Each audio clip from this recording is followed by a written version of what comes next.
alongside Mr. Obie Spencer. I believe Mr. Kyle Krieger will be on forthwith.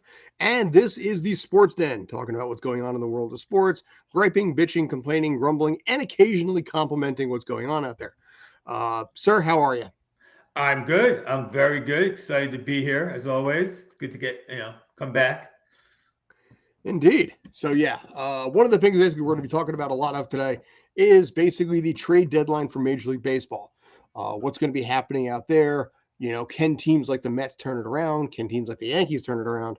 And really looking at some of the people that possibly maybe actually on the trade bait in this case, including one in this case, Mr. Shohei Ohtani. Shohei Ohtani has been the subject of many, many, many trade rumors, basically on both coasts in this particular case, East Coast, West Coast, even North and South, if you want to, basically Canada and Mexico, as far north and south, anywhere is a possibility outside of anything, say Alaska. Um, so, first off, Kyle, how are you, man? Hanging in there. Sounds about right. So, in this Busy. case, Shohei, is he going to the Yankees? No, Okay. I do not believe that he is. Okay. I am. It's like, yeah, I'm sure. I'm sure they're kicking the tires on him as it were, but the cost is going to be far too high, and barring some absurdity from the Steinbrenners, I don't think that's gonna happen. They gave far too much. Well, they they gave a lot of money to Aaron Judge. Mm-hmm. They're on the hook for a whole bunch of other smaller toxic contracts, dumping $500 million into Shohei to re-sign him. Absolutely not. And they, while I'm sure that they could basically give them their entire farm system for Ohtani. That wouldn't be a smart thing to do. So it's like, do you give your entire farm system for a half a season rental, or do you do that and in addition to that drop a $500 million on them? I don't see that happening with the Yankees. And you think he can get 500 million? Oh yeah, Hmm. if Judge could get an absurd contract like that, Ohtani can absolutely do that. Hmm. Because not only does he put up amazing numbers, like right now he's keeping up with how Judge did last season for the Mm-hmm. most part. While it may not be to such a degree, it's still close enough to warrant to at least warrant quirking an eyebrow about. Mm-hmm. And so it's like, if Judge can get that with the Yankees, you saw all the other deals thrown at Judge, and then Judge took the Yankee contract. Padres were offering more. Mm. So now Otani's on the market. All those people who missed out on Judge, they're going to be throwing money at Ohtani this time. So you think there's going to be a lot of panic move then? Yeah. Mm. Yes. Oh. I don't think that the business move in Los Angeles is to trade him. I think it is a bet. The business move of keeping him and losing him far outweighs the baseball damage of getting nothing for him. They're fifth in attendance. They're up 3,000 people per game over last year. They got to keep people going to see him, even if they're not going to see the Angels. So I don't think you can. The business move is not wise enough unless you're getting enough money to, I don't know, fund a Broadway play for anyone who gets that. Like that's it. I mean, like there's no. So I hear all these people talking about it, and I'm like, yeah, the baseball move is to trade him for somebody's farm system, but the business move isn't. And I don't think you'd have to get like somebody who's looking at getting rookie of the year or some amazing piece that's super young that people already know that nobody's going to give up because they have them for 6 years at rookie whatever arbitration contracts. So no, I don't think it's a wise business move that can be made over there. They're better off you know, losing him at the end of the season to the highest bidder. And yes, he's on track for over 50 home runs this year. Plus, hey, he pitches. So, how do you not give him what Judge just got? I mean, it'd be hard pressed if he does not get injured this season not to top Judge's contract because he gives you the game he pitches. You know, so lose 12 home runs and get 20 games of pitching. Mhm. It's hard to imagine he doesn't top Judge's contract. I do see that point. And this is and the general rule of thumb is that if you're out of it, you sit there and you trade a pending free agent to get whatever deal you can. Ohtani, however, is a unique case because of what he's able to do on both parts of the ball there. Just looking through his stats right now, he's at a 3.5 ERA, 7-5 record, which, again, it's the Angels, you know what you're going to get. But on the other side, he's batting 301, 34 RBIs and 34 home runs and 73 RBIs. He has already matched his home run total from last year, and we're not even into August yet. The man has an OPS of 1.51. So right now, you've got somebody right there in a on base percentage of almost 400. So you have somebody there who is a marketing draw. I could, in a lot of ways, see the point where they would not trade him just because of the fact that you'd also have to go ahead and admit this system didn't work. And you look at what they have there right now with Ohtani and also with Trout. And if Ohtani goes anywhere, Trout's still there. So that's going to open up a lot of a bag of, a can of worms there about whether how long he's going to stay and what's going to happen there because he's already chirping. Go ahead, sir. I was gonna say it's like there's all this talk about Ohtani getting moved.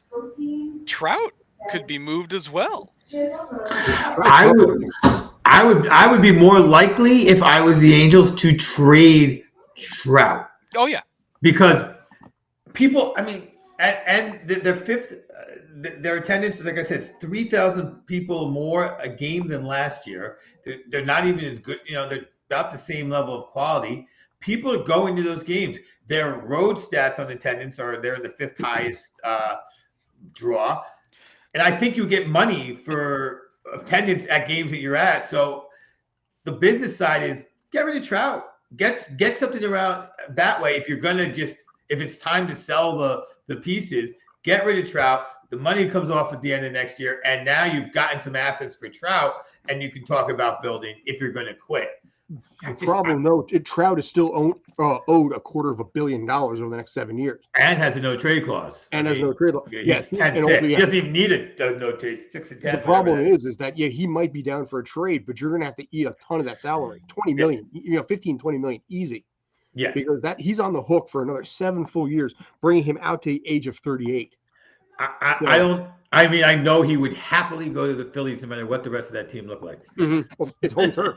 Yeah. He's worshipped down here. Oh yeah. Well, he's from Tom's River, so. No, Vineland and Millville. The Millville. Todd Frazier was Tom's River. Yeah. Okay.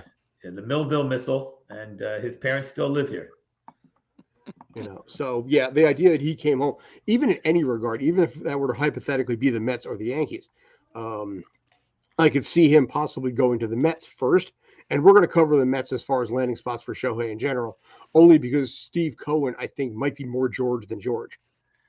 And that's there. I was listening to something today that if the team right now, when we'll talk about the Mets, basically whether they should blow it up or double down, but the Mets, if they decide to double down and they decide to go up for Ohtani, they could actually be the first team in Major League Baseball to have a $500 million payroll every year.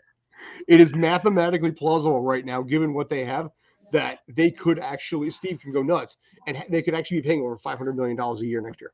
Mm-hmm. Yeah. Out of the Yankees and the Mets, I think the Mets have a better chance of making a move for him. Which him, Shohei or Shohei? Oh, yeah, either Crowder, yes. Either one, yeah. Yeah, no, absolutely. It's Cohen is basically channeling what Steinbrenner was basically throughout his entire time with the Yankees. It's just he will throw money at bigger names that hopefully will produce, and if they reap the benefits, great. But on the opposite side of the coin, we see what's happening right now, which is a la Yankees of the 2000s. Yeah, I was going to say that was that era where they just threw money at Javier Vasquez, Randy Johnson, if you remember. Carl Pavano. Bobby Abreu was part of that team, I think, for a while. There was just money thrown out And- because it was all Kevin Brown. God, Kevin Brown, remember that name? And with mixed results, like Mhm. Ibanez and Abreu, they played all right. Mhm. Were they worth the contracts? No, but they were better than the average player. Absolutely. Well, at least for the most part. They had a positive WAR. Yeah, exactly. They did, yeah. Well, yeah, exactly. Compared to the big money that they keep getting now with Donaldson, but Yeah, how do you feel about Josh Donaldson these days? him hitting the IL has fixed a major hole in their lineup. Addition by subtraction in this case. Absolutely. It's just the guy has like 10 home runs on 15 hits, but he's batting 140 at the same time. Yeah. And when you have a team that's losing series to the friggin' Colorado Rockies, it's you can't have that. It's like that type of hitter. It's less of an issue when the team is winning, because even though he's a abysmal spot in the lineup, it's like the team's still doing well in every other aspect, so you can overlook it. Mhm. When they're doing bad, now every fallacy, every failure is being amplified, because that's just kind of how the New York market is, unfortunately. And it's like, and he's had time to fix it. He hasn't, and he hasn't fixed it. So here's the funny thing that actually, I was listening to something with Colin Cowherd.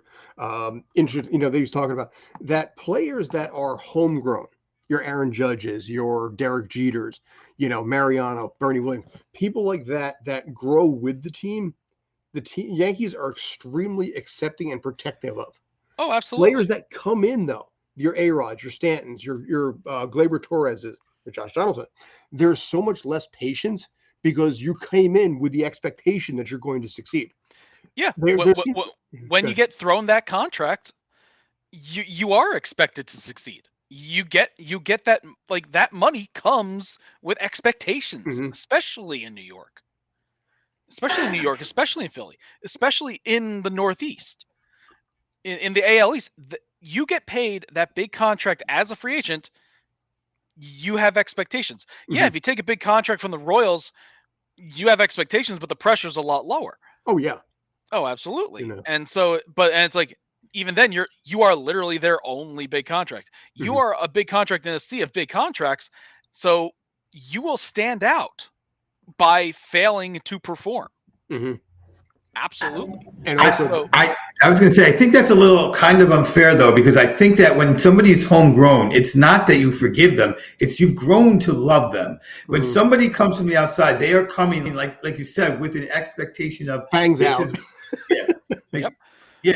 And Donaldson especially came, and it was like, really, is this a good move? And then it just proves not to be a good move, which is really you saw it coming a mile away, because it's like he can't keep up with the pitches anymore.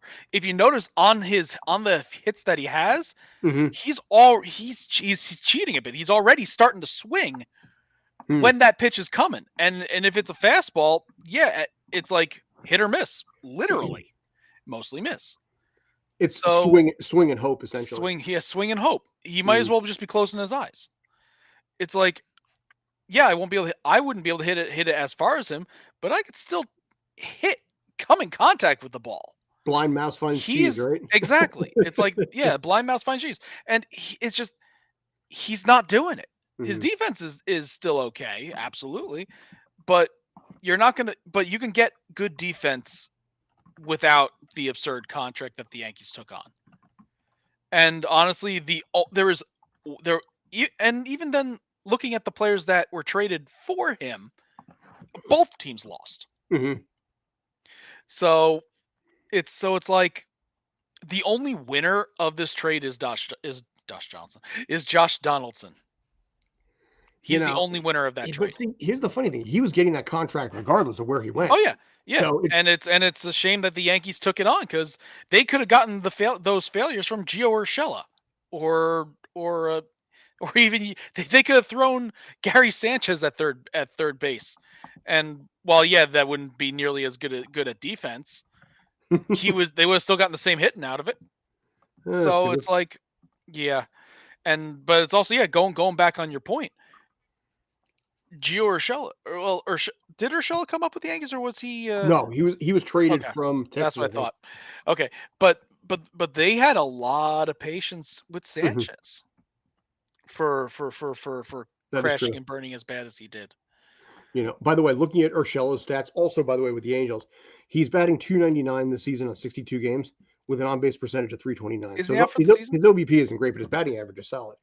I thought he was out for the season from injury. Could be, but I know one of the former. I know there's some former Yankee that. But I mean, by the same token, I mean. Oh yeah. He hasn't been doing well. But the thing is, it's like you could have gotten similar defense from Urshela for not even a quarter of that contract. I looked at this contract, and when I saw it being done, I was like, okay, you want to let go of Gary Sanchez, fine. You want to move on, I get that. Yeah, Urshela, okay, maybe you got to do a package deal. Okay, it wasn't crazy, but I was more disappointed about Urshela going to Sanchez. I'll be honest. But I looked at that and I thought to myself, did the Twins own something on Cashman? Was there some kind of a quid pro quo that forced them to take on that contract? Because why else would you take $50 million on a third baseman who's already 36 years old and trade younger guys in the process at a much more feasible salary? Well, I remember the whole hullabaloo that was going on when that trade happened. As you said, Sanchez, you'd had no problem with Sanchez being moved. The general consensus of everyone was pretty much, we need to get rid of this guy, because it was one of those, him being on the lineup would hurt the team a lot more than if he was just either on the bench or the IL or left or gone. Kind of like how Donaldson is. It's addition by subtraction. For $50 million. Oh, I know, absolutely. But the thing is, money is what the Yankees have. They have that to burn. They've always had that to burn.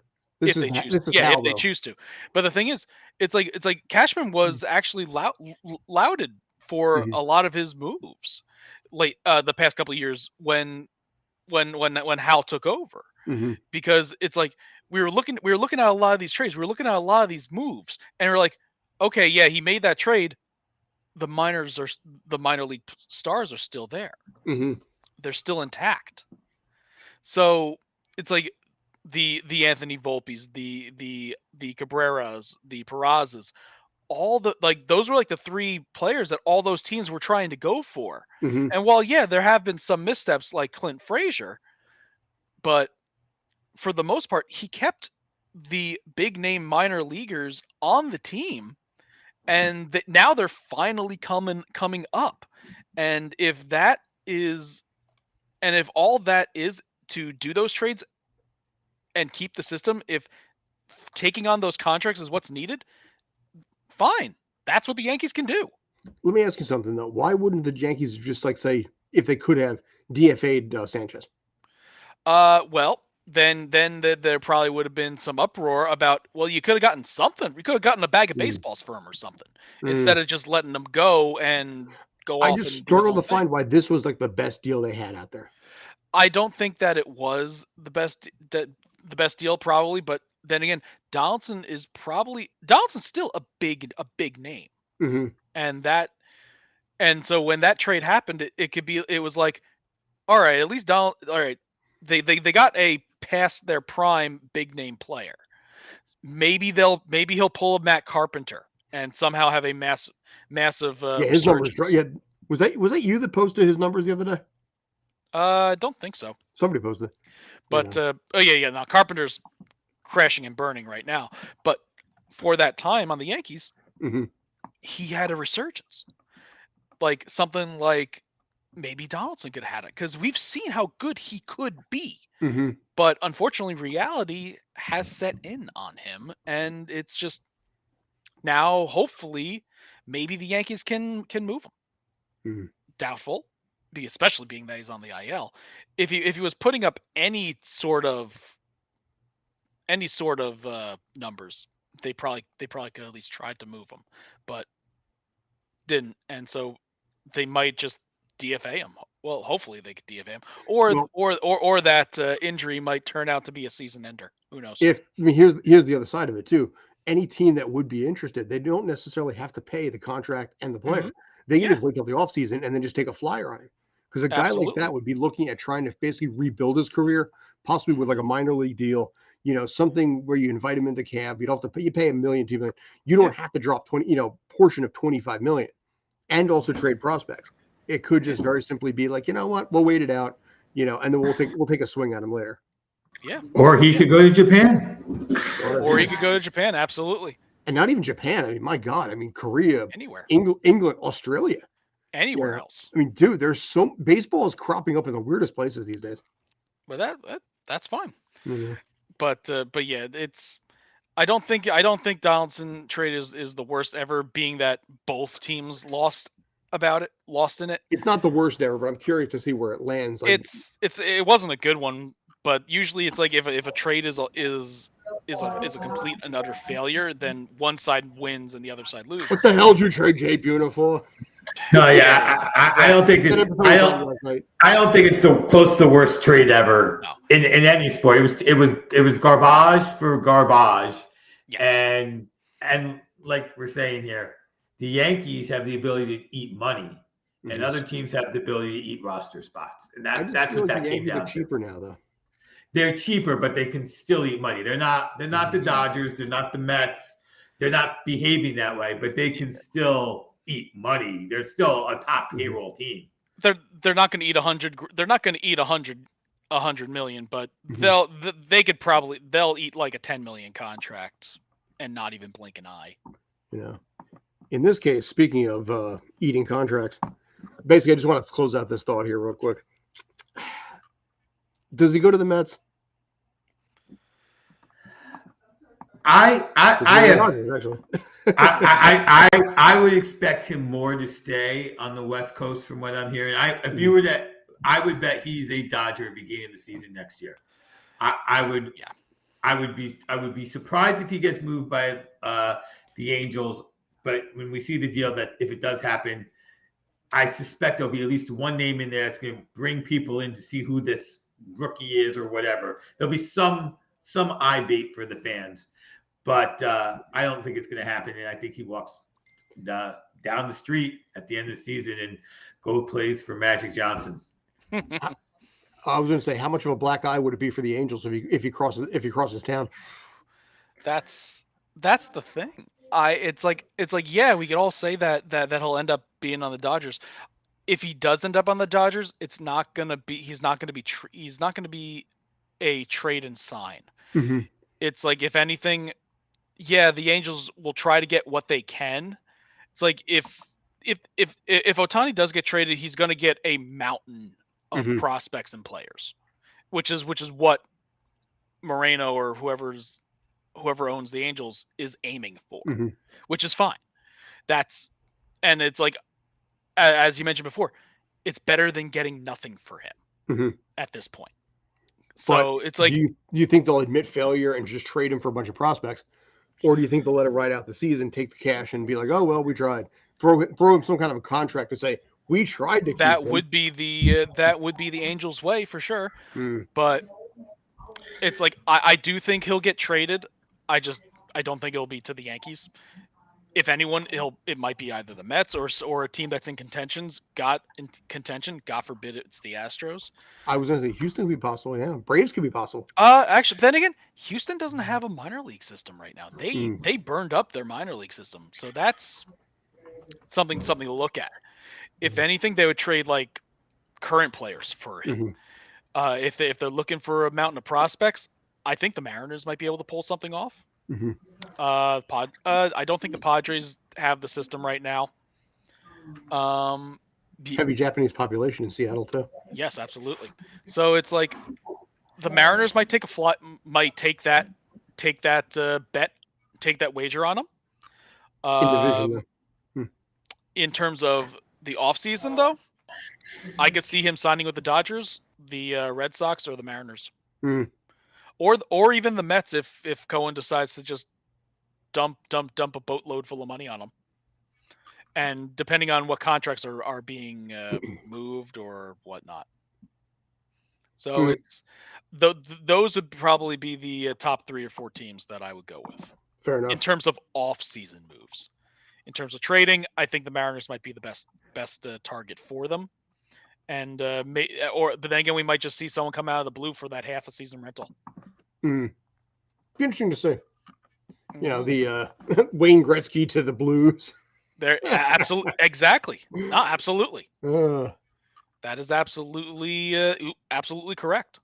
That rental, yeah. And apparently, he actually wanted to stay with the Blues, but they gave him like a crap contract. He's like, nope. Of course. Not taking it. Yeah, no, it's no, they lowballed him. It's easy to say you wanted to stay when you know no one could be angry at you for turning down that low of an offer. Like, you know what I mean? Oh, I wanted to stay. Yeah, they offered me $10 though. I mean, come on. But we tried to keep him. Yep. Right.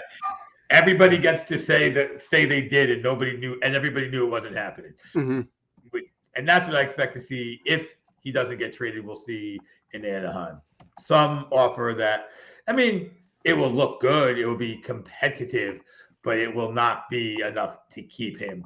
Whatever team gets him will have offered more for sure. Fair. All right. I'm going to swing over to a different topic at this point. He finally arrived. Hey, maybe that guy can come to the stadium this time. Jeez. Dude, you know, here's what I'm going to say. Following soccer as much as I do and everything like this, you know, the MLS All-Star Game is this week, and it's a big deal because of the fact that, you know, MLS's best are going up against Arsenal. You know, there's conference calls that are happening that I'm going to end up being on with this kind of stuff. My thought here is that this is a medium chance for growth and respect, but a huge chance to get killed and humiliated. Oh, yeah. My take on this is simple. You have a bunch of the best of MLS who are being thrown together in short notice to try and basically play against one of the best teams in the world who have spent years working on and defining their system. Honestly, I think it's a good move because a lot of these MLS players are going to be on the U.S. national team. So that is true, and they do have that gel, but they don't play they don't play together week in and week out. Yeah. So honestly, I think this is a great idea rather than just have basically Team USA play a scrimmage against each other. They're actually going to essentially be the Team USA versus, as you said, a very coherent, very good, one of the world's best squads. And if they could at least perform at least to that level, then that's a good showing in preparation for the next World Cup or for the next batch of international play. So I think this is a great idea. I think it's a very clever idea. Go ahead, Ob. Yeah, I think so. I'm going to go back more to your original question. I don't think it can turn out badly, and here's why. When you watch a great team play a poor team in the World Cup, even, you are enthralled, especially in soccer, by how good a great team is compared to a non-great team. So if it does turn into a bloodbath, in the worst case scenario sort of situation, I think what happens is we all get to see the beautiful game played at its peak. And so those folks who are MLS fans who are not quite into the international game will get more exposure and realize how much better soccer can be. So I think that's if the game is the worst case scenario, one-sided. You just see how much better a good team moves the ball, controls the ball, passes are pinpoint. They know where the other guys are going to go. And I do think you're 100% right, Scott, that this is a team with a system versus a bunch of guys who maybe have some experience playing together, but is it the U.S. men's coach who's coaching or the? It feels Lake Placid to me for some bizarre way, you know? Yeah. You know, I mean, it could work out. Obi, you're old enough to remember this. Kyle, I don't think you were, but back in the '80s, they used to have like NHL teams go against Russian teams. Yep. They used to have the Russian teams come across the border, and I remember going to a few of those, and they usually did not go well for the NHL team. Well, It's like the New Jersey Devils taking on Team Well- Russia at 17-3. well, wasn't that the Miracle on Ice? Well, that was 1980. But after that, they started bringing the Russian teams over just to play like individual NHL teams. Because I used to go to those. So when the Devils used to play like Team Russia, I would go to these things as a kid. And again, they didn't really end well. This is like 83, 84, maybe 85. Right. But, It was like the national team, so the 5 to 10 best Russian players versus an American team, that an NHL Wayne team. Gretzky once referred to as a Mickey Mouse organization. Woo! Right. So, it wasn't, yes. But you'll see that in college hoops also. Mhm. Yes. They will play a team from a nation, or a nation will come and do some games against some college hoops teams and some scrimmages. And basketball is a little different. A lot of those college hoops teams win. But yes, it does have that feel. It has the feel that everyone wants for the NBA All-Star game, which is give us the international versus American team. We all want to see, knowing that the 5 best players in the NBA are all international at this point. Compared to the 3v3 team pickup game that they have. Oh, yeah. Yeah. The NBA All-Star game, I think, it's like, yeah, I'm sure people enjoy it. I don't.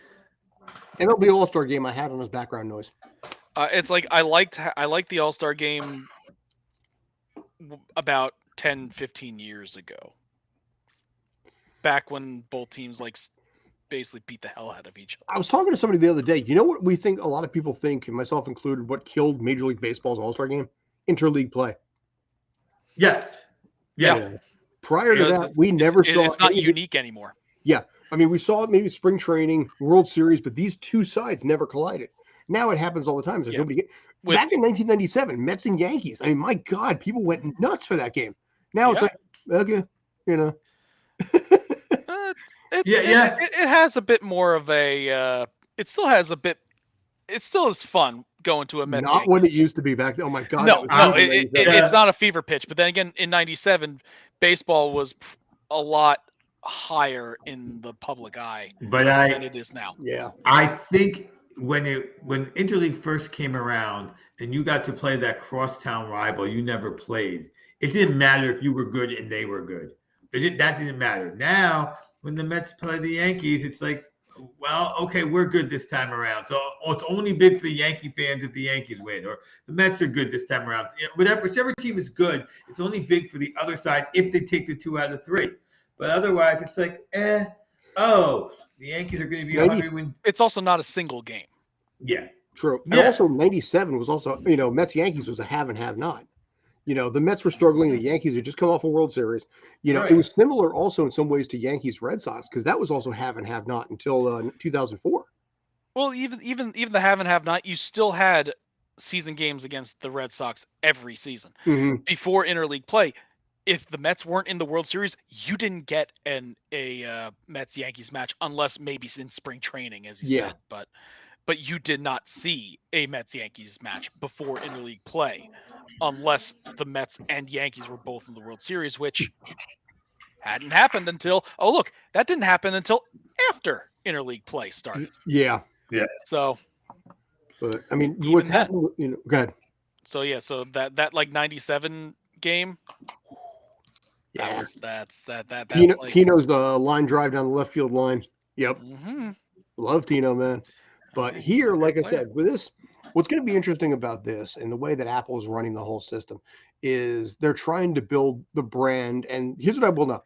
The numbers, the attendance numbers, even before Messi's announcement, the attendance numbers for the league had been up about 4%. For NYCFC, they were averaging 17,000. That bumped up to about 20,000. So however that math works out, 10%, 15%, whatever. So the numbers have been up. This is another chance to try and build that brand and that credibility. But if Arsenal comes in and throttles them 8-1, that's going to look pretty bad for Don Garber and the rest of those guys there. Wayne Rooney, he's fine. I mean, he's still got the job with DC United. But Arsenal is coming into this game to humiliate. They had to cross the border to come into the States for this. They're coming in here to humiliate this team. Absolutely. And you know what? If they want to play with a purpose, because beating a national team is certainly a feather in the hat.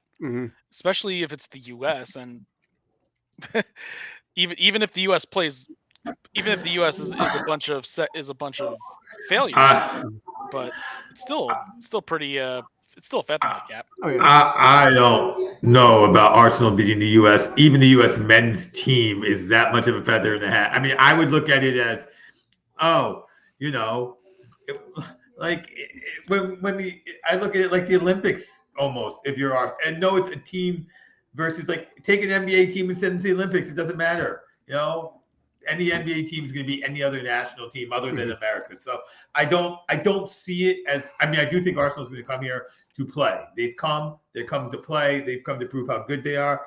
But I don't think that's got a lot of, oh, we beat the American team. Like maybe if it was Brazil, but America's team. Hey, but think of it on the flip side.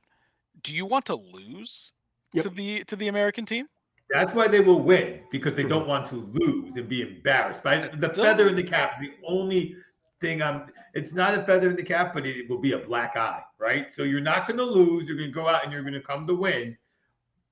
But so you don't get the black eye, not the. You want that Mystery Alaska kind of ending where Russell Crowe shoots the puck off off the pipe, in a 5-4 loss against the Rangers. Dating no one. I'd be shocked if either one of you guys remember the reference I'm talking about here. I'm thinking Happy Gilmore. Okay, yeah. But at least he wins in that one though. Mystery Alaska they lose. That's true. No. But they won the hearts of the fans. Hey, Rocky lost the first time. Basically, it was Rocky on ice. It kind of was. Isn't that hockey just boxing on ice? Pretty much, yeah. I don't know. When Creed 4 comes out, we'll see what happens there. But like I said, in this case here, I'll keep an eye on it. I'm curious to see what happens there. You guys might be doing your wrestling show, but I'll keep an eye on that too. At the same time, I'll be working for both. But yeah, I don't know. I mean, I'm intrigued to see what happens here. I've got the press conferences coming up tomorrow. With the commissioner of the MLS, both coaches in this case. They're only allowing questions for people that are actually down there in DC, so I can only listen in. I'm not allowed to ask any questions. But it'll be interesting to see what happens there and what they're going to say on it. But I don't know. I mean, I think MLS as a brand could really look really, really good here. But they could look also really, really bad depending on how it plays out. So, all right. I'm hoping for a good match. Oh yeah, I think it's going to be close. It's going to be like a 3-2 final. I think some kind of a thing. Okay. And honestly, if the U.S. keeps it close, or even pulls out a draw like they did against England that one time, they could. The last 2 MLS finals were watched by 130 countries around the world. You can only imagine how many people are going to watch this one on Wednesday. The other question is Messi going to be on the MLS All-Star team? No, he's not. Will they shoehorn him on just because? He's not scheduled to Leagues Cup. Oh. So yeah, they're not setting up for. I think what is it? So he's they're Pumas. I think, but no. Gotcha. But the whole Messi thing. He's got some more shopping to do at Publix first. Okay. Dude, can I point this out? All right, I want to point this out. They notified us on the back end of it because the website has a deal with MLS that we sell merch on there and things like that. I get a kickback, and 4 times they made the announcement that we have to postpone when Messi jerseys are allowed to go on sale. 4 times they bounced it back. They signed him to a contract, and then after that announced like a day later, oh, by the way, now you can buy this stuff. The day of, nothing happened. So it was kind of weird because it's like I don't know what happened there or why there was so many problems with it. But it was also like July 3rd, then July 7th, then July 10th, and then July 17th, and it was just kept getting pushed back and back and back and back, and it really was kind of odd. Why? I mean, I'm not sure what the sales are for it, but I was really curious to find out what happened there. I'll just probably never find out. It's weird how those things work sometimes. Yeah, but $53.7 million state tax free. Something like that. It's kind of ridiculous. Yeah. Plus, part of the MLS package, plus the Adidas jersey sales. It's like Scrooge McDuck money bin. Here, have it. Yeah, pretty much. It's yeah. And it's like he's playing that team so much. What's that? He's playing the ownership of that team. But you know what? I think the owners know it and they don't care. Yeah, I don't think he's playing the team's not doing well. It's going to put butts in the seats. It just goes That back. team's doing horrible. It just goes back to Shohei. Like it's not a matter sometimes of winning, but getting butts in the seats, and people are going to want to come and see old man Messi because he's old man Messi. Like I mean, Yeah. I've gone to you ever go to a minor league baseball game because somebody's Jeter's down there. Yep. And you're like, oh, okay, he plays. He has one at bat and then he leaves, but the stadium's full because Jeter was playing that day. Mhm. I'm sure the Somerset Patriots have already sold out their seats for when Judge takes his rehab assignments. Oh yeah. Yeah, exactly. So that's what happens. It's just like, oh, we get to see this guy, and so I don't think anyone's being played. He's going to get his money, and I think the interesting thing to be where he decides to become an owner. Will he become an owner in MLS? Just like I mean, I think that's their goal is to have him be an owner.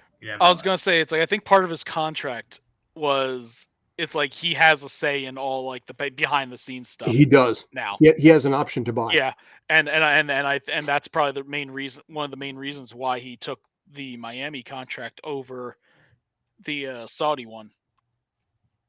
So it's like, it's like he rather than going for the mountain, rather than going for a mountain of money, he went for something that's like, okay, this gets me a big foot in the door in regards to the ownership aspect, which is most likely his main goal at this point because he knows he's in the twilight of his. And he's already got a house in Miami anyway.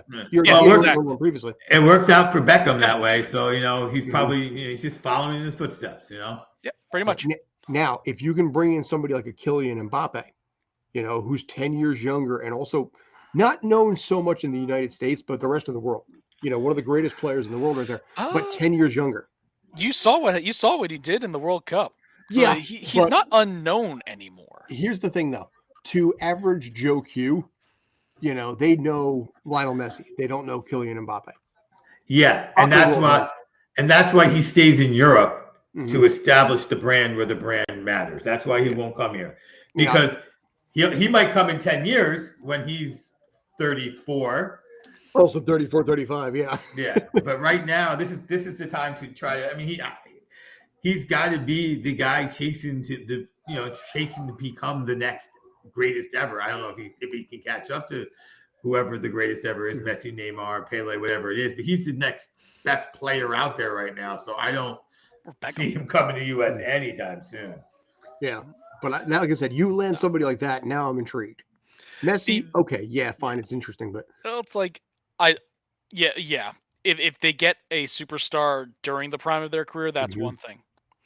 So that's the big thing because right now the MLS to these players like Messi is basically it's like, oh, I'm just going to go there to retire. Dude, Ted Lasso ripped on MLS that way. It's like, go to the States when my career goes to die. This is actually what happened to Bauer in Japan, right? Bad press aside, they got a guy, and what the fandom he's getting there is just crazy. They're all excited to see him. He had a great first game. I was gonna say he had one good game, and then I think he got bumped to the Japanese minor league system. Yeah, he did. He did. He's in the Japanese minors. Right he's still under contract though with the Dodgers, though monetarily, though, right? He got a buyout-ish thing, yes. Okay. Yeah, buyout. Yeah, he got his money. Yeah, so it was like what, 120 million over 3? Something like that. Yeah. But yeah. It's probably a Bauer day, honestly. So at what point basically do we have $100 million a year deal in baseball? Depends on how much Shohei gets. No, I'm not talking now, but I'm talking like 2040. Probably sooner. So you want to go 100% increase in max contract. So when you know what it is? I'm just looking at the math and the inflation aspect of it. When at this point do we actually have somebody in baseball getting $100 million a year? So ask me again after the next CBA. CBA aside, because that does matter. I would basically imagine that every year you get a $5 million increase on the top salary. Basically, this guy made this much last year. I want $5 million more because that's the increment that I'm going to do. So that's a lot of years to get that. Plausibly 10, maybe plausibly. Yeah, but also to get that, it's like the players are gonna have to give up a lot in the CBA to allow for something like that to happen. Because the owners will never want to do that. Absolutely not. Or it's like some owners might. Cohen would probably have no problem with that. But like those like the Central Division, the Pirates, the Royals, yeah. Those owners will basically veto anything like that. Well, that is baseball's real problem, right? It's not just owners against players or even high-end players against low-end players. You actually also have that on the ownership side, which makes for it's like you have like the Steve, like they implemented something and they called it the friggin' Cohen tax. Yes, because those cheapskate owners were all angry with him for actually giving his players money. So they flat out implemented something to go against what he is doing. So it's like, it's like you saw the same thing with Steinbrenner, George Steinbrenner in the off the field antics aside. It's like, he did a lot of things that the other owners didn't like, which involving paychecks, because he in the late 70s, in the 90s, he literally threw money at everything to get Dave Winfield. He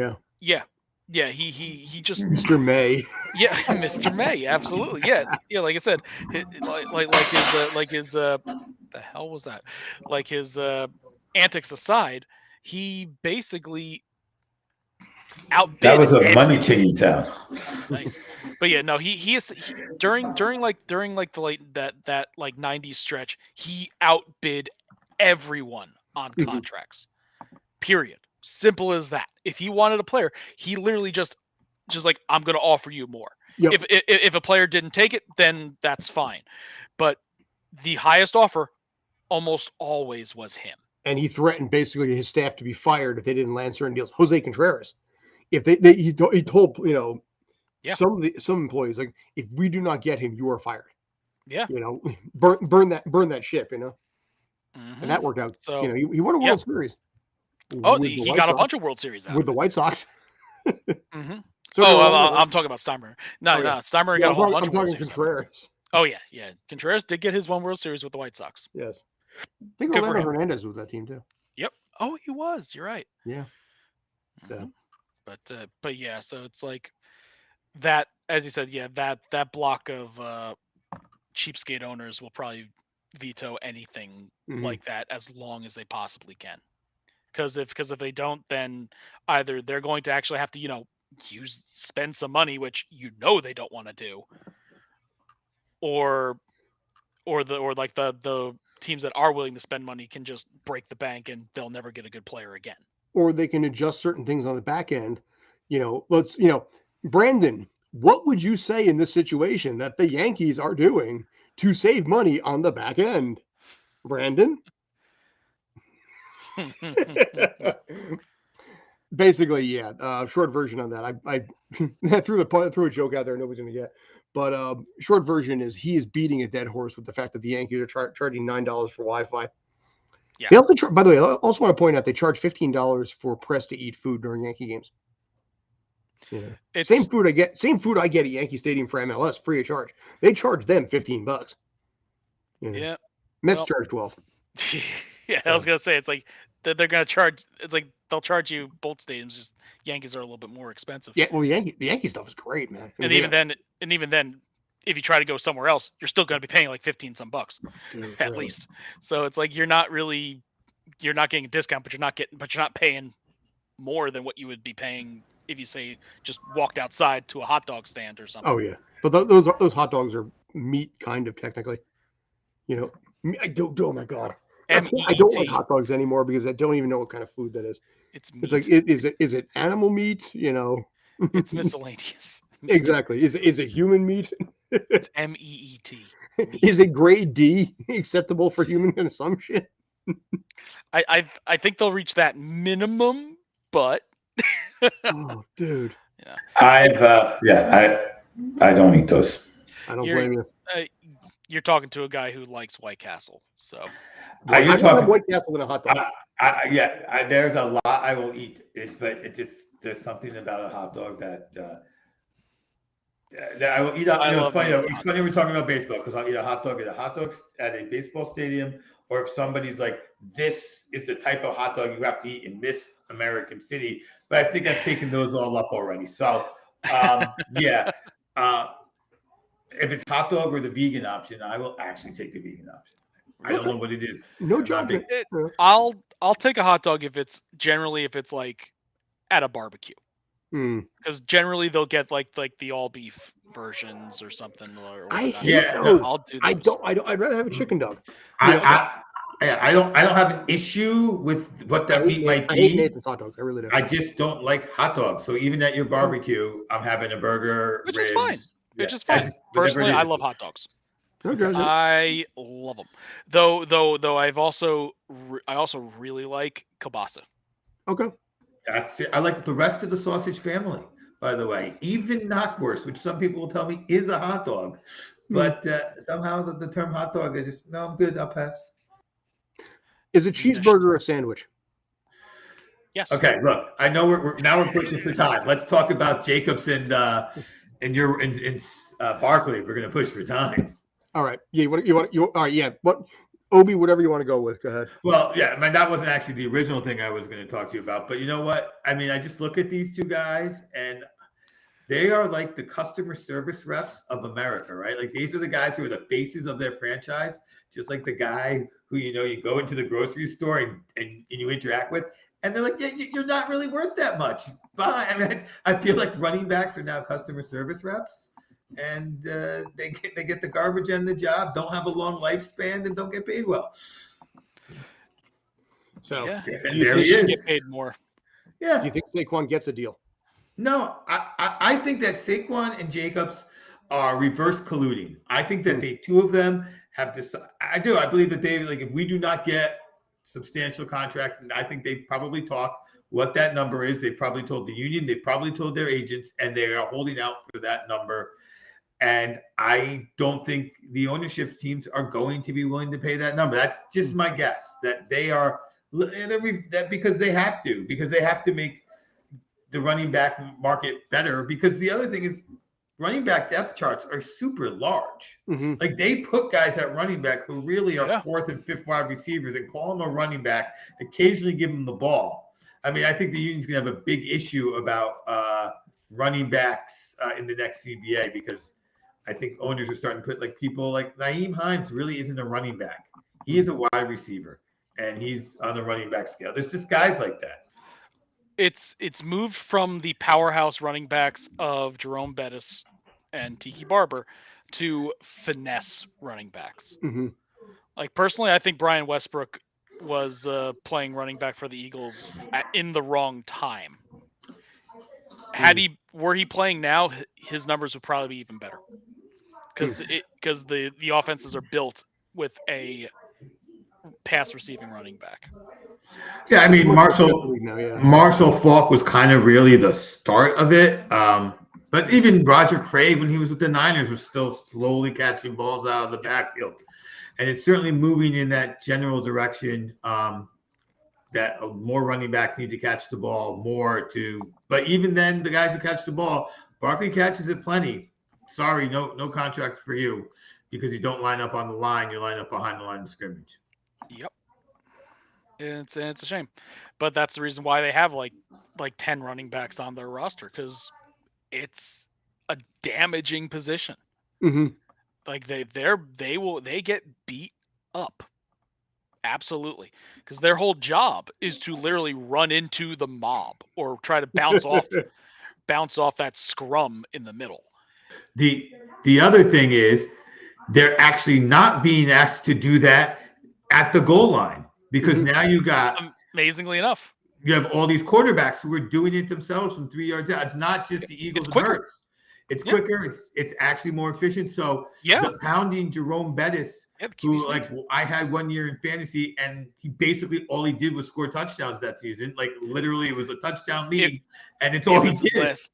It was Yeah. I remember that season. It was like his last season playing, and he had like 10 touchdowns and like a whole 200 yards rushing total for the entire season.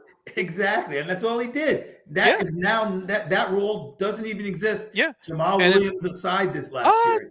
it kind of does with some teams where their main down back is their finesse running back, while they do have that one Yes. like 300-pound monster just Mhm. to get a 1 or 2 yard gain when Right. they need No, it just and you see it coming.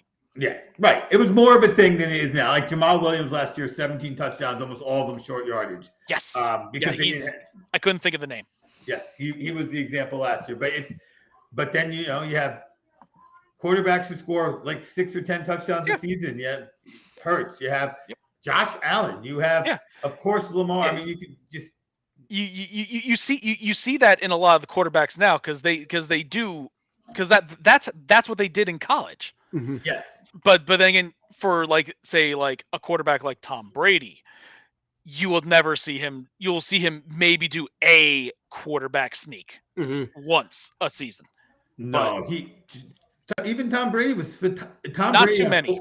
but Not too many. On 3rd and 1, Tom Brady was pretty automatic. He knew how to find the little hole and get through. I Yes, mean, on like a 3rd and 1. I'm saying it like the goal line. You won't see him do a quarterback sneak.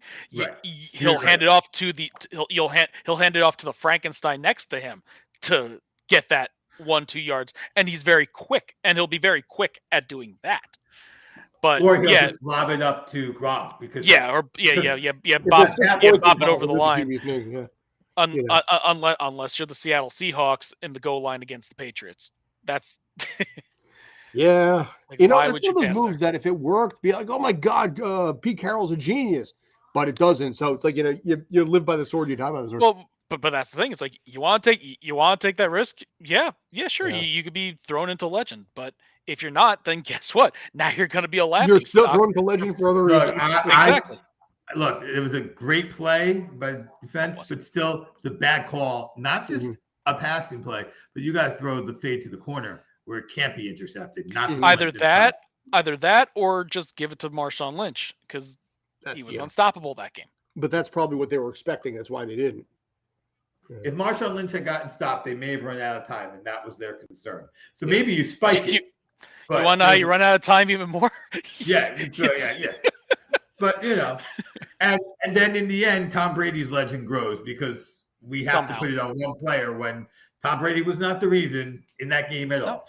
Well, you can say it's the same thing about Peyton Manning and the Denver Broncos. Mm-hmm. Oh, yeah. That's I don't think Manning's legend grew with that Super Bowl win. I think it was just like, okay, he's got his 2. I think it did because it gave him the same number of Super Bowl wins as his brother. Well, it technically did. Listen, you know what? They both had 2. If he only had 1, that hurts his legacy versus Eli. Oh, yeah.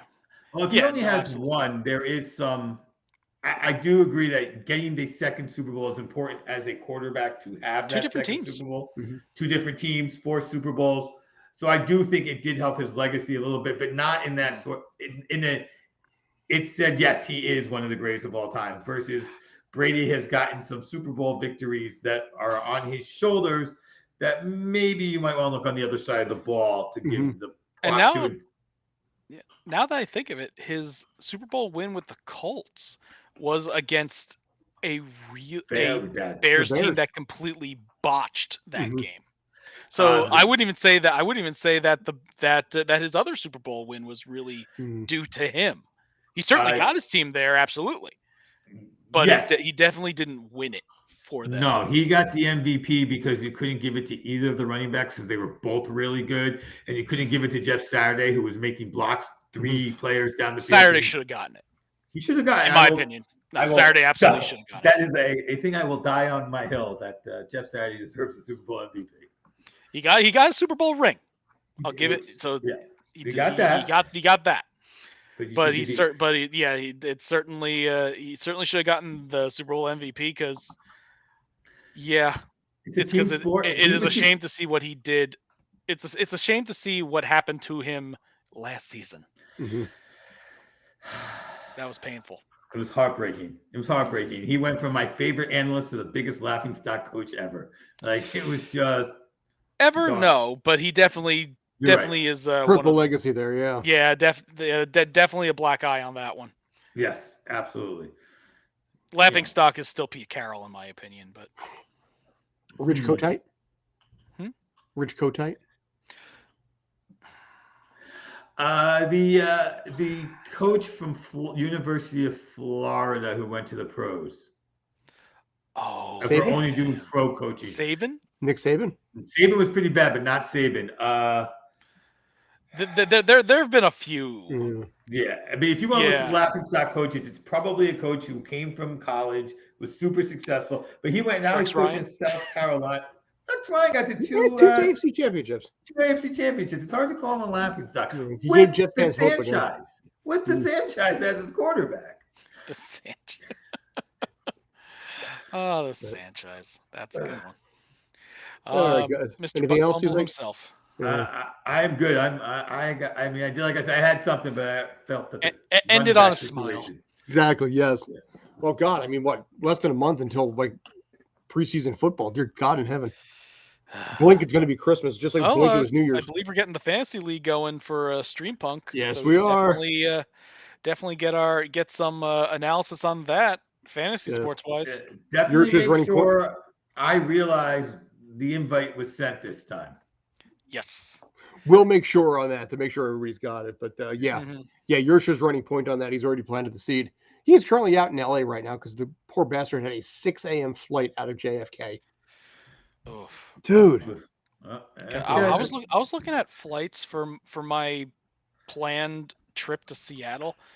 Oh my God, they're awful price wise and time wise because almost every single one of them has a what's it called? Oh, why am I forgetting the stupid word?